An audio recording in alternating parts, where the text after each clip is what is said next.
Carlo here. In this video, i-discuss natin what to do if earthquake happens while driving. So anong gagawin natin pagka lumindol habang nagdadrive tayo? Kaya ako naisip gawin ng video na to kasi it's very timely.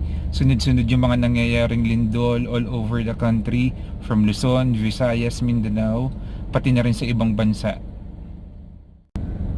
So I want everyone to be informed. Para pagka nangyari sa atin, alam natin ang gagawin natin.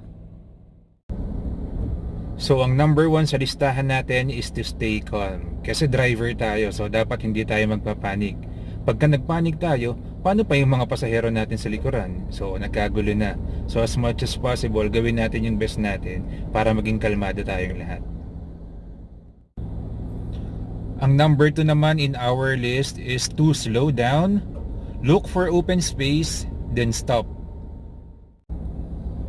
Look for open space kasi nga dapat nating iwasan yung mga pwedeng magbagsakang gamit at saka yung pwedeng mga tumumba like poste ng ilaw, puno at saka bridges. So ang number 3 sa listahan natin is to stay inside your car. Yes, inside your car, not under your car. Kasi pag nagpunta ka sa ilalim ng kotse tapos gumalaw yung lupa, baka mas mahirapan kang lumabas doon. Pero if you're inside the car, pagka may mga nagbagsakang gamit, parang protective shield mo yung kotse mo. So makakaiwas ka for further injuries kasi nga you're inside the car. Ang number 4 in our list is to listen to the radio.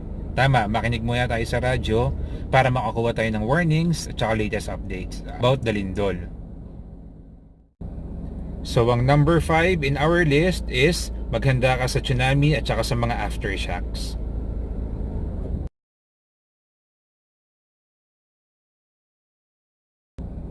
So ang number 5 in our list is maghanda ka sa tsunami at saka sa mga aftershocks. So if you are living in a coastal area or nagdadrive ka malapit sa coastal area, mas maganda maghanap ka muna ng high ground, so mas mataas na lugar. So ang number 6 in our list is to check our cellphone. Of course, pag worst case scenario yung cellphone natin, pwede natin yung gawing radyo, pwede din natin yung gawing flashlight. And pagka hindi naman natin kasama yung pamilya natin, pwede natin silang kontakin through our cellphones. So ang pinakahuli at ang pinakamahalaga sa lahat is magdasal tayo kay God. Kasi wala naman talaga nakakaalam kung kailan darating yung lindol or yung earthquake.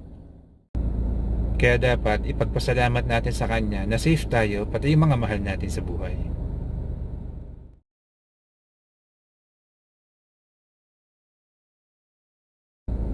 And that will do it for today mga paps. Sana nakatulong sa inyong video na to. And if yes, please subscribe. See you on the next vlog. Get